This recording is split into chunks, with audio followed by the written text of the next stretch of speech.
આજે 2 કરોડના ખર્ચે નડિયાદના લગભગ ઘણા બધા વોર્ડના રોડનું ખાતમુહૂર્ત કરવામાં આવ્યું છે અને રોડની કામગીરી અત્યારે અહીંયા નડિયાદ નગરપાલિકાના પ્રમુખ શ્રી કારોબારીના ચેરમેન પરીનભાઈ, કાજલબેન, અલ્કેશભાઈ, આ વોર્ડના પ્રકાશભાઈ, અમારા સંગઠનના સૌ સાથીઓ આ બધા ભેગા થઈ અને અહીંયા આજે ખાતમુહૂર્ત કર્યું છે.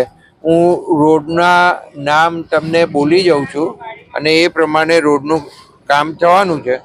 ધનલક્ષ્મી પાર્કથી કલ્યાણનગર પરશુરામ માર્ગ બાગ પાસેનો ડામર રોડનું રીસર્ફેસિંગનું કામ થવાનું છે. જયપ્રભુ સોસાયટીથી ગીતાંજલિ મુખ્ય રોડ સુધી ડામર રોડ રીસર્ફેસિંગનું કામ થવાનું છે. વિદ્યાનગર સોસાયટી પાસેનો ડામર રોડ રીસર્ફેસિંગનું કામ થવાનું છે. શિવશક્તિ સોસાયટીથી ગીતાંજલિ ગીતાનગર સોમનાથ પાર્ક સુધીનો ડામરના રોડનું રીસર્ફેસિંગનું કામ થવાનું છે. વલ્લભનગર મહાદેવથી ગોકુલધામ સોસાયટી સુધીનો રોડ રીસર્ફેસિંગનું કામ થવાનું છે. બાળયોગી સોસાયટીથી પ્રાઇમ હેવન સુધીનો ડામર રોડ રીસર્ફેસિંગનું કામ થવાનું છે. પટેલ બેકરીથી વૈશાલી ચોતરા સુધીનો ડામર રોડનું રીસર્ફેસિંગનું કામ થવાનું છે. શ્રીજી સોસાયટી પાસેથી હનુમાનજીના મંદિર સુધીનો ડામર રોડ રીસર્ફેસિંગનું કામ થવાનું છે.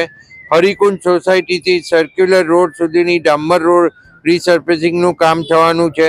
અને અત્યારે જે માય માતા મંદિરની પાછળનો ડામરનો રસ્તોનું રીસર્ફેસિંગનું કામ અત્યારે શરૂ કરવામાં આવ્યું છે.